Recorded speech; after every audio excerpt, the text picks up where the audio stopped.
Vamos a pasar un pequeño video que quedó el día del martes 15 del servicio de reumatología del Hospital Rivadavia, que es la esclerosis sistémica.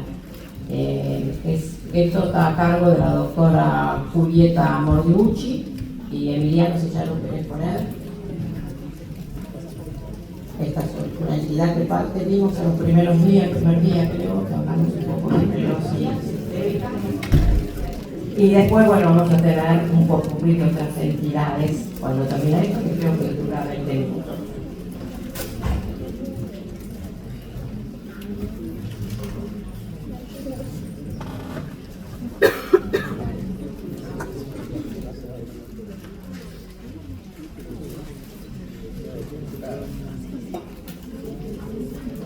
Hola, buenos días. Mi nombre es Julieta Mordiucci, soy médica de planta del Servicio de Reumatología del Hospital Rivadavia y hoy les vengo a comentar acerca de la esclerosis sistémica. Tenemos una agenda para el día de hoy que vamos a hablar de epidemiología, patogenia, la clasificación y los criterios, a qué le llamamos esclerodermia, vamos a hablar del Raynaud, de la capilaroscopía, la clinimetría en la piel, otras manifestaciones de esclerosis sistémica y algo de tratamiento.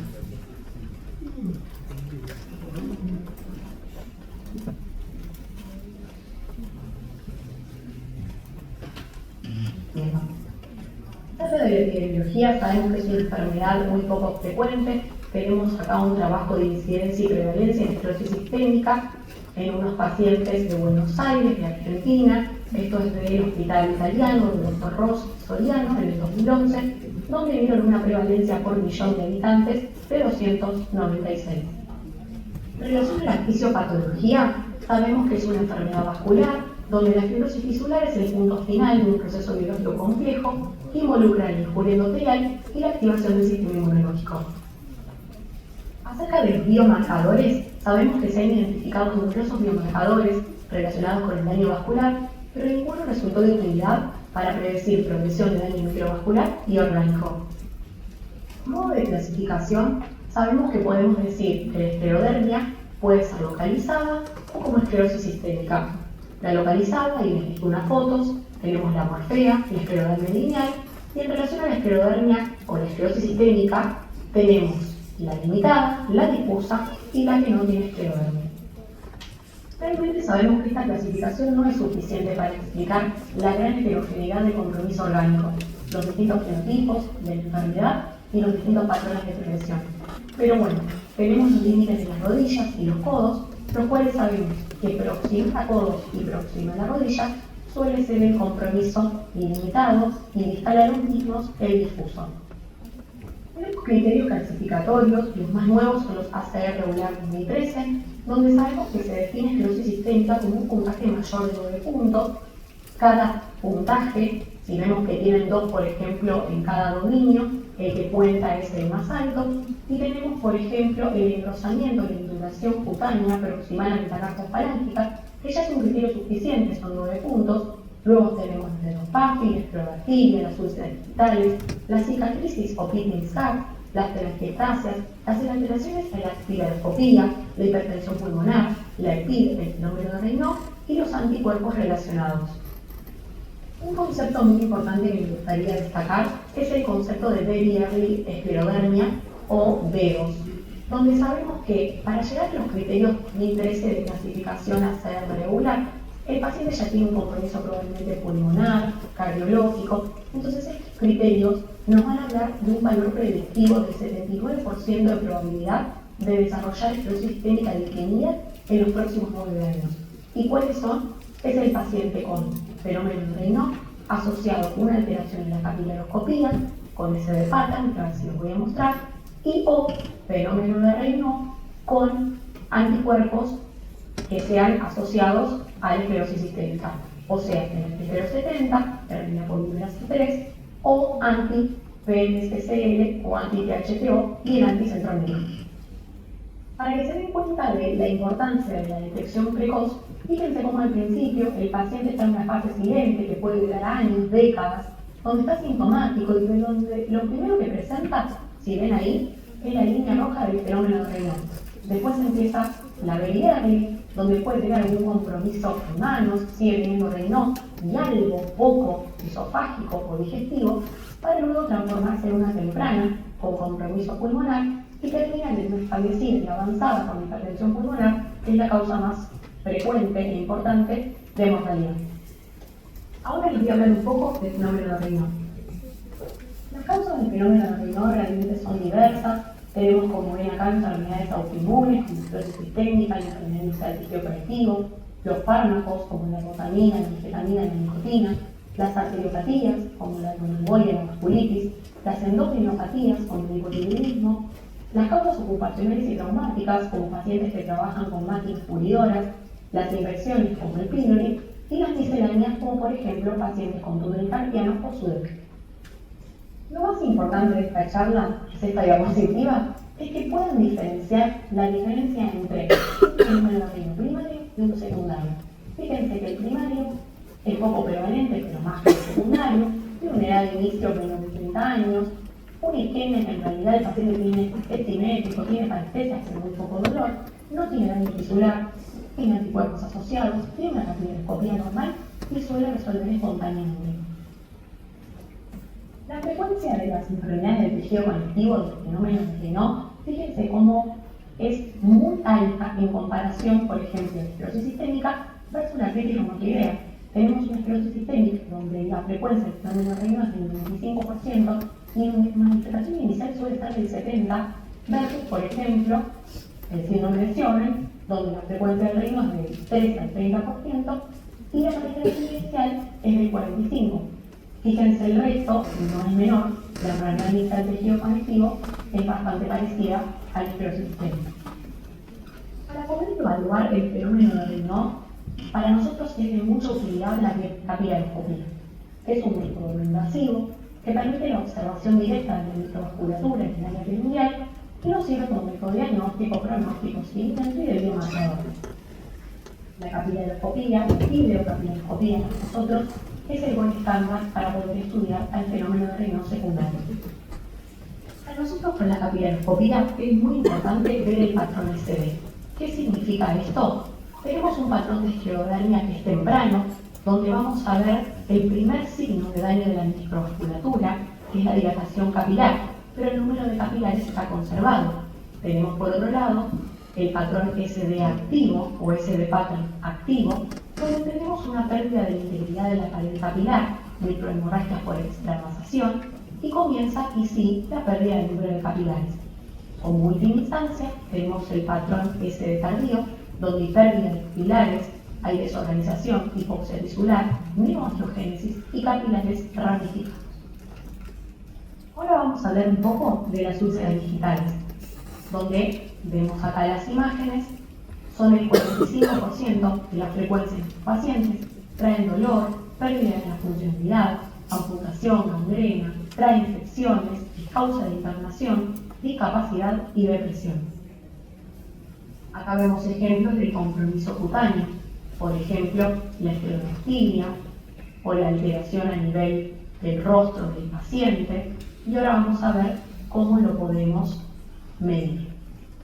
Para la medición del compromiso cutáneo tenemos el score de Rodnan modificado, donde tenemos 17 áreas que van a medir el grado de iluminación y es un marcador subrogado de la enfermedad y de pronóstico. Son 17 áreas, como les dije, más de 0 a 3 en cada área y está validado en esclerodermia difusa. El rango de puntaje es de 0 a 51 puntos y más de 26 puntos nos hablan de la severidad de tiempo entre las mediciones de al menos 3 meses. Tenemos factores que pueden predecir la progresión cutánea, como el corto tiempo de evolución de la enfermedad, la aflicción tendinosa, los anticuerpos positivos y un perfil de expresión génica, entre otros. Vamos a ver ahora un poco del compromiso pulmonar y de la estrella del compromiso pulmonar, que es la de PIR, la enfermedad pulmonar intersticial, donde vemos que la de PIR, en las enfermedades del tejido conectivo, el porcentaje es muy alto en esclerosis sistémica, fíjense del 70 al 90%, por ejemplo, comparado con pacientes con lupus. En relación a la frecuencia de los patrones tomográficos en esclerosis sistémica, podemos ver que el más frecuente es la de N6P, seguido de la UIP y de la organizada. La MSIP suele ser de todas formas la más frecuente en todas las enfermedades del tejido conectivo, a diferencia de la R, donde la usual es la más frecuente. En este punto es importante hablar de la extensión de la enfermedad pulmonar en esclerosis sistémica, ya que pacientes con una enfermedad extendida en el pulmón tienen menor sobrevida. Pacientes con una extensión en la tomografía más del 20% o una capacidad vital forzada menor del 70% tienen una sobrevida mucho menor que los que no la tienen. En los últimos años empezamos a conocer esta nueva definición de fibrosis pulmonar progresiva. ¿Pero qué definimos esto y por qué es tan importante? Se define la fibrosis pulmonar progresiva como la evidencia de fibrosis, pero asociada a dos de los tres siguientes criterios, donde los pacientes tienen empeoramiento de los síntomas respiratorios o tienen una progresión de lo que es la espirometría, como empeoramiento de la capacidad vital o de la DLCO, o pueden tener un empeoramiento a nivel de tomografía. Factores que sabemos pueden predecir la progresión de la enfermedad pulmonar, así como teníamos los de la piel. Tenemos el sexo masculino, el reflujo gastroesofágico, el corto tiempo de evolución de la enfermedad, la extensión de la piel, una eritro alta, pacientes afroamericanos, y sabemos que estos pacientes son poblaciones de alto riesgo y tienen que tener un seguimiento estricto. La hipertensión pulmonar es una complicación frecuente y severa de esclerosis sistémica, afecta el 8 al 12% de los pacientes, es una de las principales causas de mortalidad, y esto se los muestro en este gráfico. Y los pacientes con esclerosis sistémica e hipertensión pulmonar, sabemos que el rango de mortalidad que les estoy contando es mayor del 50% a 2 años. Les dejo acá a modo de recordatorio a qué le decimos nosotros hipertensión pulmonar no probable, posible o probable. Entonces la probable la vamos a decir con una velocidad de reflujo tricúspido pico mayor de 3.4, con una PSA mayor de 50, con o sin signos indirectos de hipertensión pulmonar. Acá les dejo el famoso gráfico semáforo, donde dependiendo de la velocidad pico de la regurgitación tricúspida y la presencia o no de otros signos ecocardiográficos de hipertensión pulmonar, podemos determinar la probabilidad ecocardiográfica de tener hipertensión pulmonar en estos pacientes. Acerca de la crisis renal esclerodérmica, sabemos que es una alteración microangiopática trombótica, donde hay hipertensión acelerada, insuficiencia renal progresiva. Hay una forma normotensiva que tiene peor pronóstico, y los ECA realmente no funcionan como profilaxis. En este cuadro les dejo las formas que puede existir, cómo se puede presentar la crisis renal esclerodérmica en la forma hipertensiva. Igual que el cuadro, la más grave, cómo se puede presentar la crisis renal esclerodérmica en una forma normotensiva. Finalizando un poco con la parte clínica de, las manifestaciones de esclerosis sistémica, les quiero comentar algunos diagnósticos diferenciales de la misma. Una es la esclerodermia localizada, otra es el esclerobicedema, otro es el síndrome de Poens, el escleredema, la neuropatía fibrosante neutrógénica, las alteraciones metabólicas, la enfermedad de Herto versus Western y otros procesos que pueden verse afectados con fenómenos de Raynaud. Entonces ahora vamos a hablar un poco del tratamiento por dominios que tenemos para esta patología. En relación al fenómeno de Raynaud, en este caso les voy a hablar un poco del AFE y de la guía EULAR, o sea, europea, las recomendaciones de tratamiento de esclerosis sistémica de 2017, donde vamos a ver que en el fenómeno de Raynaud, como fuerza de recomendación A, nos habla de los antagonistas cálcicos de tipo dihidropyridínicos, por ejemplo la nifedipina. Otros de los que nos nombran son los inhibidores de los fosfodiesterasa 5, como el sildenafil o el tadalafilo. Por otro lado, en relación a reducir la frecuencia y la severidad de los ataques de Raynaud, también se pueden utilizar los prostanoides, que se pueden dar endovenosos, como el Ilopros o el Prostadil, o en casos de severidad donde ha fallado el tratamiento previo. Y por otro lado, tenemos en esta guía como fuerza de recomendación C la fluoxetina, que podría mejorar los ataques del fenómeno de Raynaud en esclerosis sistémica. Con respecto a las úlceras digitales, tenemos las prostaglandinas endovenosas, como el Ilopros, el Alprostadil, que pueden ser eficaces como fuerza de recomendación A para la cura de úlceras digitales. Otros tratamientos, tenemos la fosfodiesterasa 5, como el sildenafil, el tadalafilo, y que si acá la nifedipina no la nombro. Y como también fuerza de recomendación A, tenemos el Bosentan, pero acá es importante destacar que habla como eficacia en reducción de lo que sería la recurrencia de nuevas úlceras, no para tratamiento actual, sino para prevenir recurrencia. Con respecto al compromiso cutáneo, tenemos varios fármacos como para la indicación de este dominio. Como fuerza de recomendación A, tenemos el metotrexato, tenemos también la ciclophosphamida, el bicofenolato, tenemos el trasplante autólogo del stem cells, que realmente tiene bastantes riesgos, es muy bueno, pero es para una población determinada. Así que bueno, tenemos ahí una gama de opciones como para poder iniciar tratamiento. Con respecto al pulmón, hay últimamente muchas guías y muchos consensos. Yo acá les puse lo que me parece más importante, que es la del 2020, es el manejo de EPID en esclerosis sistémica, basado en el consenso europeo, y por otro lado, la guía de EPID de la ACR.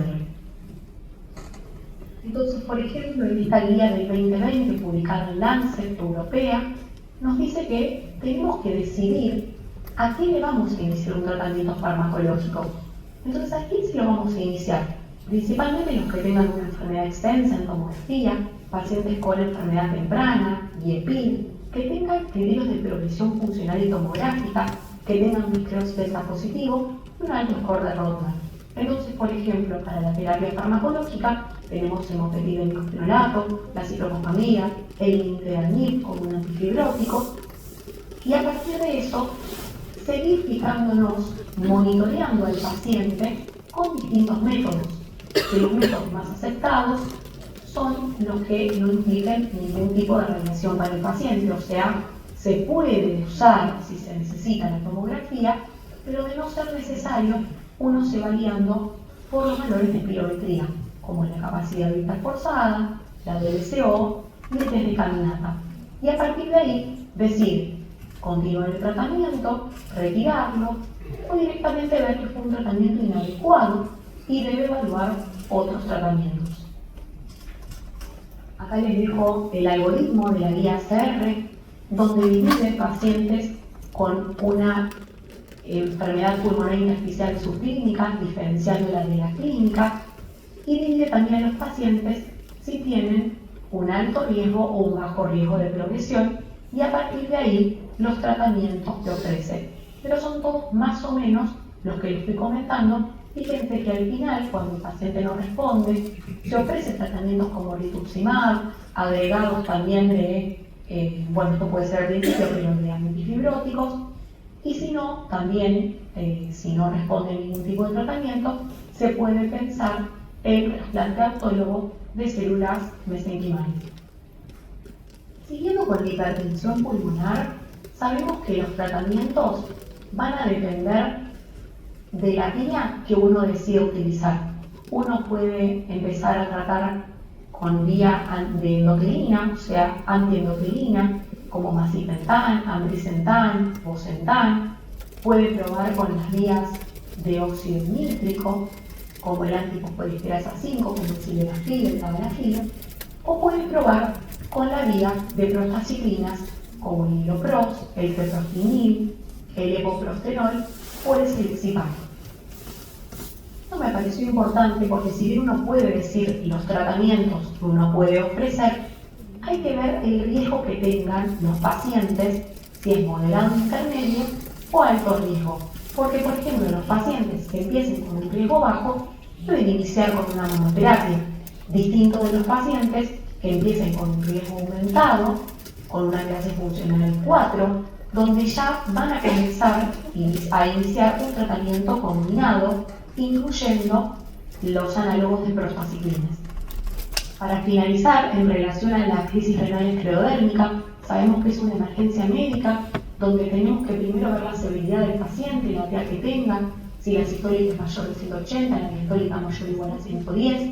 Si esto ocurre, hay que bajarle la presión en por lo menos una hora, llegar a un determinado target, iniciarle gradualmente un ECA, nalaprim, o bueno, acá en esta guía pone otras opciones.